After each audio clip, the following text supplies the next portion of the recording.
Hello, PAX family. Thank you for joining us. We are currently in our story arc on migration, and specifically, we're examining the myth that migration in and of itself is a problem.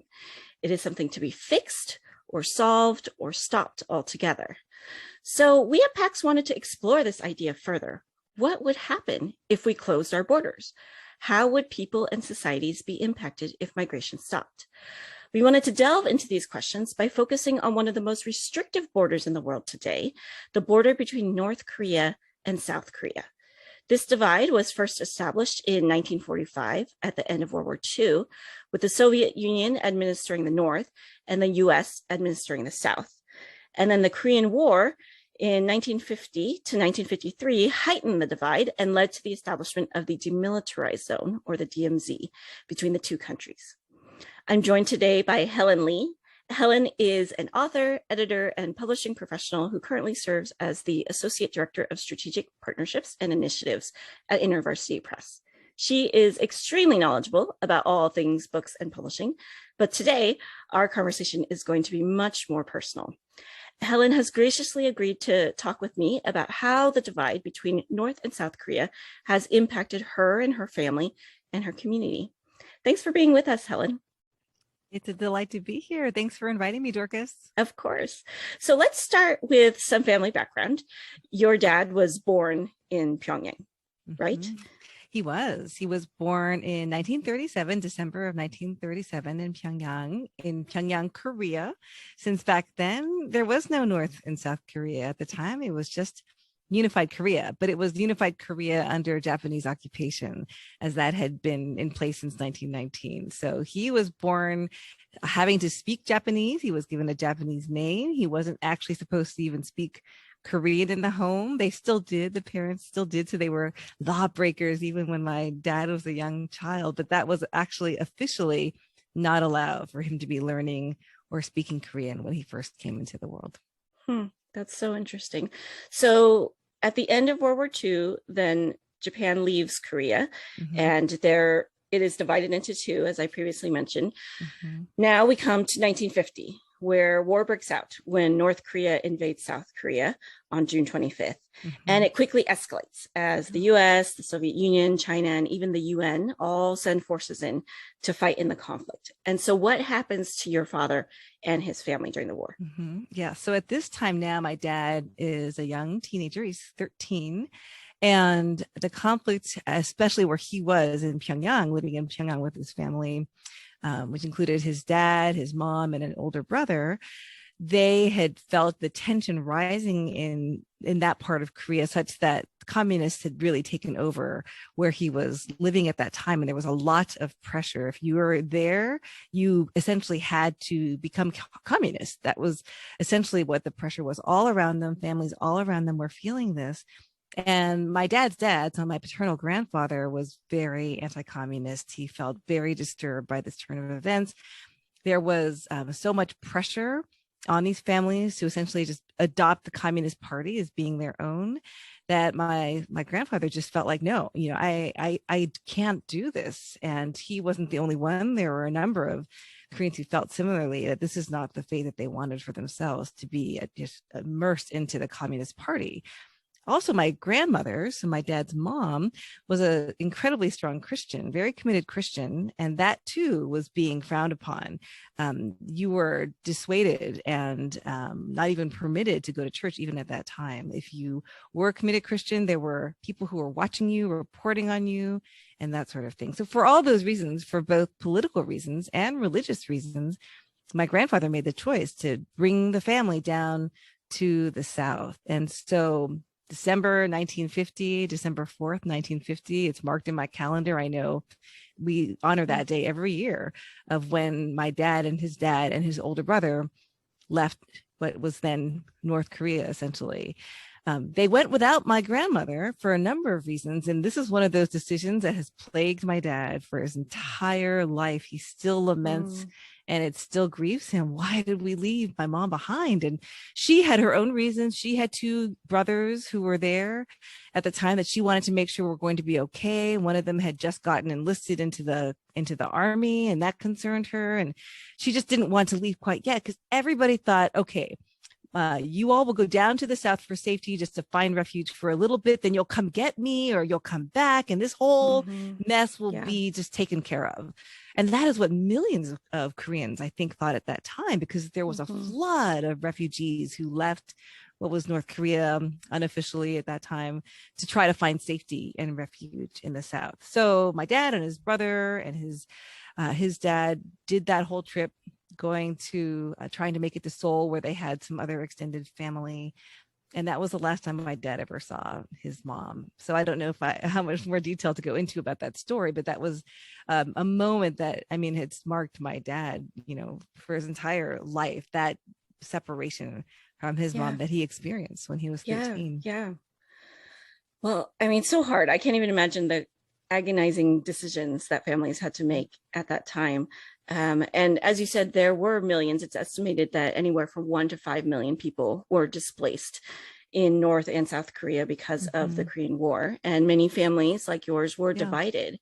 Yeah. And so when this, they're located in different places now, the war is still ongoing. And then even after the war, was your grandfather able to communicate with his wife back in North Korea? What news did they hear of her? Absolutely no contact, absolutely no communication. And they never really got a chance to find out what happened to her until much, much, much later, which we can talk about down the road. But at that time, there was no way to get news back and forth. There was no way to find out what happened.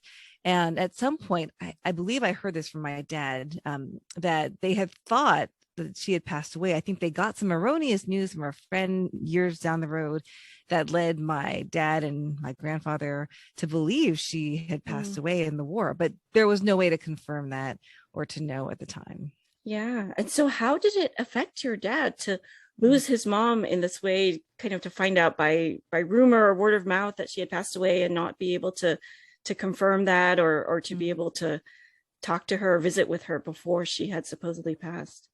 Yeah, my dad still talks about this because now my youngest is 13. And so whenever my boys reach that age of 13, it seems to sadden him, when he thinks about himself at that age, and he's mentioned this many, many times, how hard he had, how hard a life he had living without his mother's love.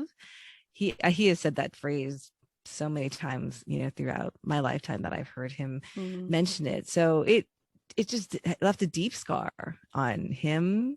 I can't even imagine. I think of my youngest right now, who is 13, and what it would be like for him if all of a sudden I just disappeared from his life without anything, without a trace, without any communication, without ever knowing what would happen to me. I just know it would leave an indelible imprint on his life. And that's been true for my dad. He even now, he's 83. I mean, I don't think he goes a day without thinking about that separation from many, many years ago. Yeah. And that division still remains today. So the Korean War ends with an armistice in July of 1953, which establishes the DMZ between the two countries. And there's no opportunity for family or friends to be reunified prior to that DMZ being established. And it is a similar situation today. And you visited South Korea as a young girl. And so what are your memories of what the DMZ was like and, continues to be like today? Yeah. I visited a couple times, and my first time going to Korea, I was probably 14 or so. And I remember going to Seoul and watching Korean television, and they would have one channel that was devoted for nothing but showing images of people both in the north and in the south who would carry these numbered signs, throngs of them, where if you were watching this channel and you saw someone on the other side of the border that you might recognize, that might be your family, then you would call a certain number and report that particular identification number. And then sometimes, once in a blue moon, they would show these amazing reunions that would happen where people would find each other. But more often than not, that was the rarity.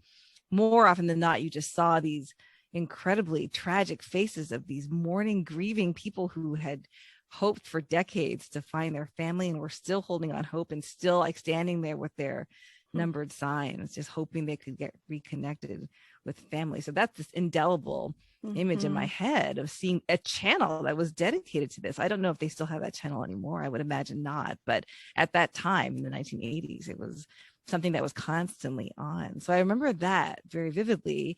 And then I was part of this Korean embassy cultural trip where they took a number of young people to go for a couple of weeks and explore and learn about Korean culture, Korean history, and that sort of thing. So as part of that experience, I got to go to the DMZ. Actually, I got to go right up into various places that they would allow, I guess, tourists essentially visit.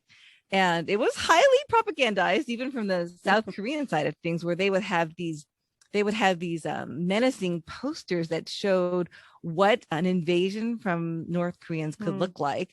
They showed us a number of maps of tunnels that apparently have been drilled underneath the border, where apparently North Korean armies had planned to come invade South Korea at various points. I don't know how true or not true it is, but they apparently had found a number of these kinds of small and large tunnels. And so we were allowed to go right to the border to see one of these tunnels, which was now like heavily, armored, heavily barbed wire. I mean, no human being could pass through these, but they were showing it like it was behind a plexiglass kind of a screen, so you could see inside the tunnel even though you couldn't go in, as just a way to help impress upon those of us who were visiting that this threat still exists from the north, and we're finding these kinds of tunnels all over the place. So that is my memory of the DMZ, is like seeing into one of these tunnels through the other side.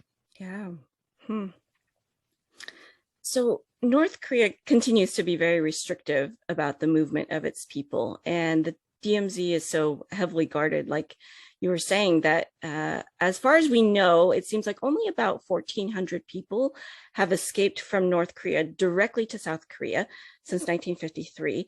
And then another few hundred thousand, between 1 to 300,000, are believed to have defected to China, Russia, or other countries.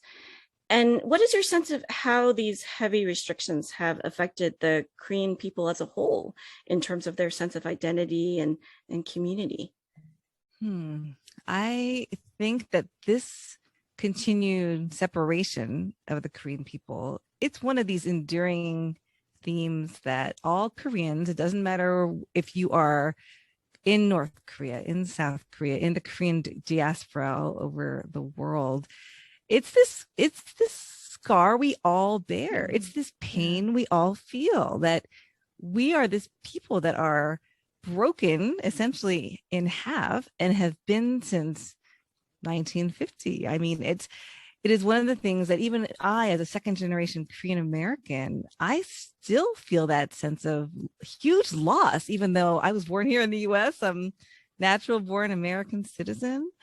And yet, when I think of Korea, I just feel like this is a people that has been in deep pain for decades, and it's still going on with no end in sight. I think that's the worst thing about it. It feels like, and I, of course, lived through the tearing down of the Berlin Wall and seeing East and West Germany reach unification, right?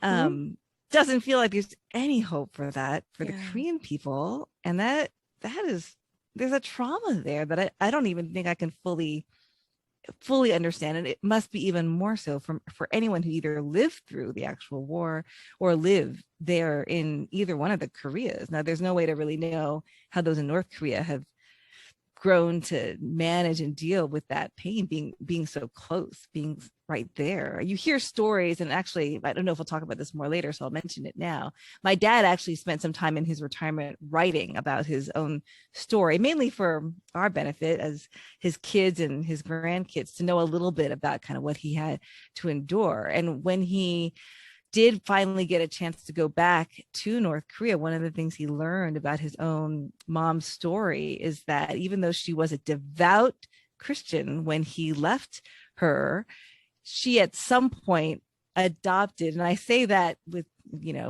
quotation marks, because we don't know, how much did she do that to survive, to say she was a communist, but she apparently did embrace the Communist Party. He believes it was just to survive. But there's obviously no way of knowing. But in any case, for anyone who remembers the war, I mean, just how hard that must have been to know you are so close to your family members across the board. You're so close to this being a potential unified country, but you're not. It's still so broken. It's still so broken. Yeah, so close, and yet the divide is so huge. Yeah, absolutely. And it really, it sounds like a really strange way of being, right? In terms of this is not the way humans naturally interact with one another. Left to their own devices, we humans tend to create these gray mixed up areas in between countries rather than a hard impenetrable border. It makes me think of like border towns all over the world and how they're a really vibrant mix of people and cultures from 2 or 3 or more different countries, like El Paso or Tijuana along the US Mexico border.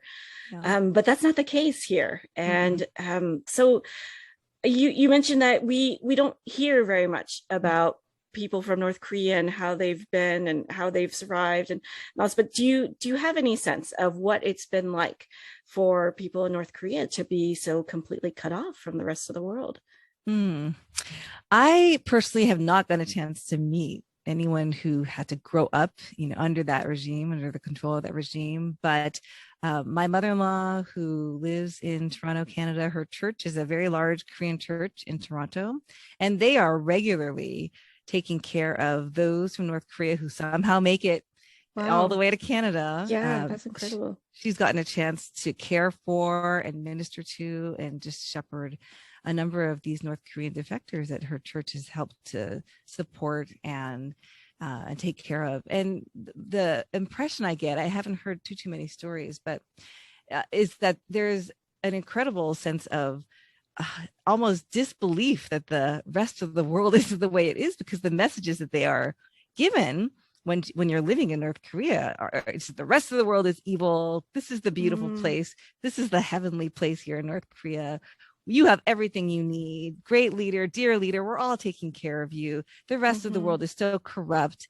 It's so horrendous. You don't even want to go there, to these evil places like the United States of America or in North America and Canada. So there is a certain kind of major recalibration, of course, as you can imagine, culture shock and all those things. And it's not always an easy transition to make when you survive for so long in such a repressive, restrictive society, to then be confronted by a complete opposite on the other side of things, whether we're talking about the political systems, whether we're talking about the abundance of a gazillion kinds of food of every kind, all of it. It just is so jarring. And it almost, I think, makes you feel, I would imagine, as a defector, of this is supposedly better in one way, but it might actually be in some ways worse because of other kinds of problems that happen when you have a society that is so open to have people just take care of themselves in any way they want to. And maybe whether it's the corruption of consumerism or materialism or all those other kinds of isms that we all experience here in North America, I think that can be a culture shock, very huge culture shock for those who are making that transition. And it's not very many of them, but I think it's not just an easy, everything in North America is great, is wonderful, freedom is great. It's not that easy, is what I'm trying to say. Yeah. Right. Yes. No, I mean, it's such a huge change, so much to adjust to, and to recognize that all of our societies and countries are very imperfect places. Yeah. And so wherever you end up, there are going to be challenges and things that don't work well and things that are really troubling. So, so let's go back to your family story. So where we had last left was that your dad and his family had heard that his mom had died, but they had not been able to confirm it. And so that is not the end of the story. So you told me that when your father was in his 50s, he hears some shocking news about the fate of his mother. So tell us what happened. Yes, I remember this so vividly because it was 1989. It was the summer of 1989. I was still in college, but I was home for the summer helping take care of my mom's small business while my parents were traveling. And I got a call from one of my dad's friends who had just come back from being in Korea, South and North. And somehow, I don't know exactly how, but somehow he found the news out that my dad's mom was still alive. And I needed to get in touch with him right Wow. away. So as you can Yeah. imagine, a whole turn of events to get this news to my dad. And he started making immediate plans, of course, to go and finally be reunited with his Hmm. mom. He couldn't go right away. He had a number of work commitments that he had to see through. So it was several months until he was able to go. And so we went, it was, I think, December of 1989. And because I remember that it was a cold season. He made it there. And when he got there, that's when he was told the news that his mom had passed away just a couple of months before that. And there was no way they could get the news to him because of all the restrictiveness we were talking about earlier. So they couldn't let him know to either adjust or cancel his trip, and he would have gone anyway. But Yeah. he wasn't able to meet his mom, but he was able to go to her grave, where he writes this in his memoir. He cried harder than he has ever Mm. cried in his entire life for hours. All he did Yeah. was sob at her grave. And he did get a chance to meet and hear the story of how she had survived, and by finding other extended family to be with in the interim decades since he had last seen her. But yeah, it was a real heartbreaking time for him to get so close Yeah. and not actually be able to be reunited with her. Yeah. Yeah. And not to have any of that sense of healing, Yeah. that he had probably been looking for Yeah. all those years. Right. I can't even imagine how devastating that must have been for him. Yeah. Um, so you mentioned something important that I just want to highlight, which is that, this is 1989, Mm-hmm. and the restrictions are such that even just the most basic of communication Mm-hmm. still is not possible. You can't just pick Right. up the phone. You can't send a letter and ensure that it's going to get out anytime soon. Yeah. And so, I mean, it's not just that the physical border of North Korea is closed, but it's that, I mean, in almost every possible way, Mm-hmm. the country is closed Yeah. and inaccessible to the rest of the world and to those outside. Yeah. Yeah. And I think that one of the hardest things, this goes back to what we were talking about earlier, in terms of the impact on Korean people as a whole. I think one of the hardest things about the whole situation is that this is not a border. This is not a separation of their own making. They had zero agency in that decision. Yeah. Zero. Like, the Korean people had no choice when the superpowers of the time decided to make their geopolitical decisions and split the country arbitrarily in Mm-hmm. two and create that 38th parallel that we all know of so well, that became, of course, the DMZ. And that is, I think, one of the hardest things for Yeah. Koreans, is to know that we had zero choice in this incredible trauma to our nation and to our people that continues to have long-standing effects even today. Right. And I imagine that sense of lack of agency is continuing today, with feeling Mm-hmm. like, we can't necessarily change the circumstances, even though Yeah. they are far from what we want them to be. Right. I'd love to hear also about how this kind of family trauma has affected you and your kids, and what does it look like for the generations that have Mm. come after the Korean War? Yeah, I feel like I still want to do some more research on this, because I know there's so much more now being talked about with regards to generational trauma, right? And I have to believe that there are probably after effects that I don't even fully understand myself, as someone who, obviously, I didn't get to know my paternal grandmother at all. I met my paternal grandfather a couple of times when I went to Korea, but there was no relationship really there, so to speak. So there's almost like what I envy sometimes when I see my friends who have these close relationships with their grandparents, and actually even my own kids have wonderful relationships with their grandparents. There is some sadness in me feeling like, oh, I never got a chance to have that, and I don't have a chance to talk to my grandparents and hear more about their story. There is this kind of gap in my knowledge and my own understanding of my own family, and by extension me, where feels like you almost have to kind of remake your story, like almost starting from scratch as a second generation Korean American. You know a little bit about your parents' story, but then nothing often, with understanding what is going on with your extended family beyond that. So that there's something there that feels like a loss, a loss to own and grieve. And I'm sure I haven't done enough of the process of really processing all of that. But looking forward, it is one of the reasons why I'm so grateful for my parents and my husband's parents. We just lost one of our parents. My husband just lost his dad just a few weeks ago. And so just that knowledge that, and my kids are all grieving that in various ways. Even watching them go through that process of grieving, there's two sides of the coin. There's the grieving, the loss, and being so sad that we're not going to see my father-in-law this side of heaven. Yeah. But there's the other side, which is they have so many rich memories and so many emails and so many texts and so many pictures that they have with their grandfather. I have not a single one, of course, with my paternal grandmother, and just a handful with my paternal grandfather. So it's interesting. There's both loss, but also great gratitude that it's different, for my kids, and it'll be different, hopefully, for their kids. And hopefully over time, we know, the oppressive regime that is currently North Korea that emerged out of all that mess, it is doomed to fail. We know this. We don't know, at what point or when.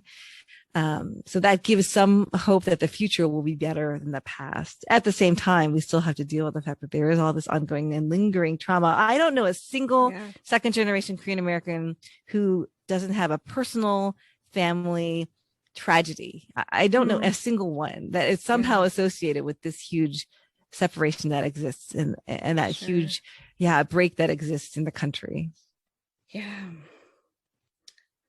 I just, it's hard to think about like a whole people, carrying so much pain and loss and grief for so long, and what that does to you as a collective, especially again, not knowing what the future holds, right? Not knowing if there's going to be some sort of redemption or resolution, or what it is that we can hope for.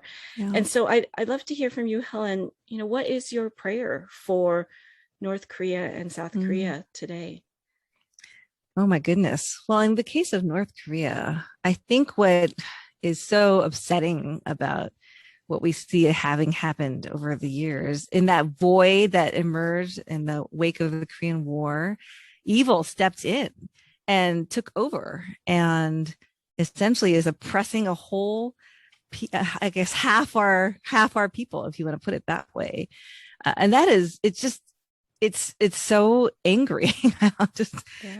It's so upsetting. And when you think of the most despotic leaders, in the 21st century, 21st century, you think about North Korean leaders, whether we're talking about Kim Il-sung or Kim Jong-il or the current leader. I mean, there's like a whole, generation of leadership there that it has just persisted, and whose evil presence persists. And I want that stronghold of evil to be eradicated. I just want that stronghold of evil to be eradicated for the purpose of liberating the Korean people who are living under such oppression.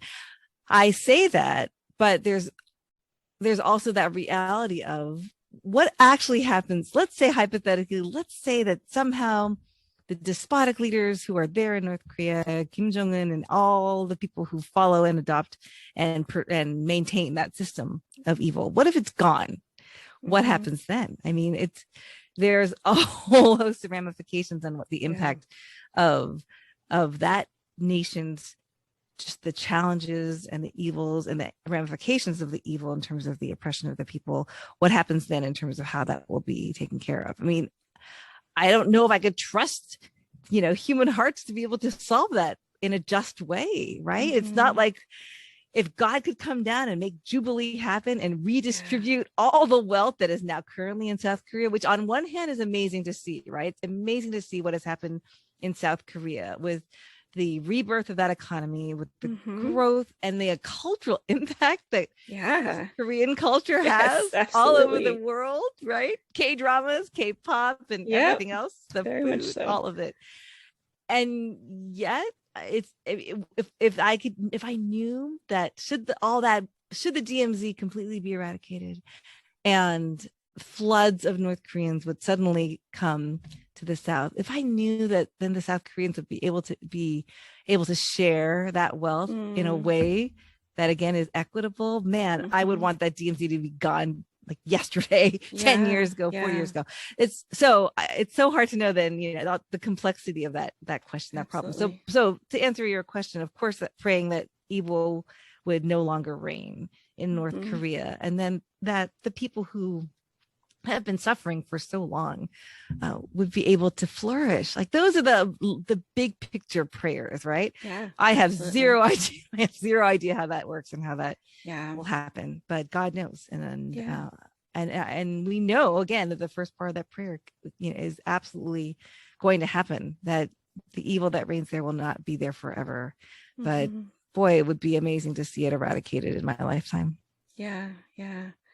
Well, I mean, what a place where God could move, right? Because I Mm. think, as you say, it is so complex, and you have generations of political, economic, social uh, things that have been going on. There's no easy resolution. There's no easy solution, right? So even if the DMZ disappeared, it doesn't mean that everything would just be wonderful Mm-hmm. and perfect after that. And so certainly we need the Spirit to come Mm. and to do a really good work.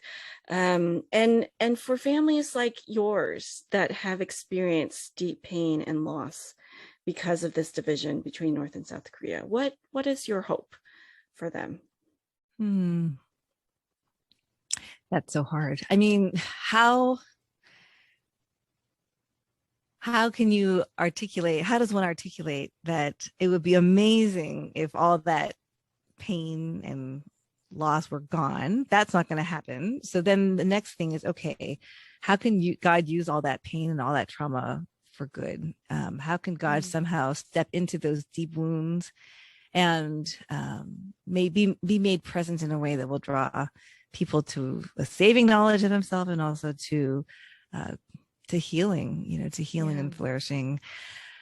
That's the broad strokes of what would be amazing to be able to see happen over time.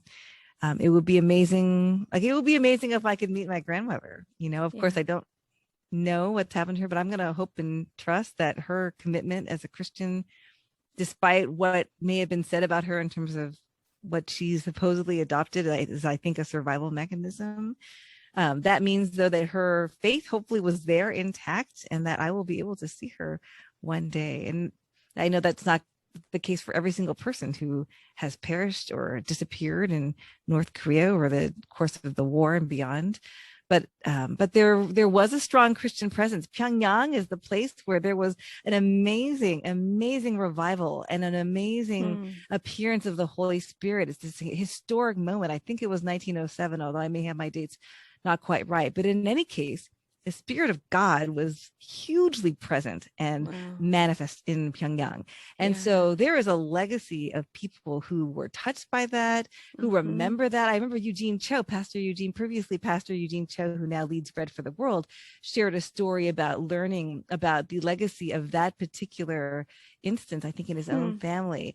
I think it was Eugene. But in any case, there is a legacy of the Holy Spirit's work and God's work in what became North Korea. And I think we're going to be amazed to hear those stories one day, someday, in eternity and beyond. So there are places where if we start to learn those stories, we can have hope that Yeah. God has not abandoned the Yeah. people of North Korea. He is at work there right now. And we may not, obviously don't know it and can't see it and don't know the details, but I believe that's true. And that can provide some measure of, I think, healing and encouragement too, for those of us who continue to carry those wounds from what has happened in the past. Mm-hmm. Yeah, absolutely. Amen. I love that vision of what it is that we can hold on to in this life and in the life to come. Thank you so much for sharing your family story with us, Helen. It's truly a gift to be able to hear about what you and your family have experienced, all the pain and the heartbreak, and to be able to learn from it and to walk alongside you in this. It's been an honor to have this conversation with you.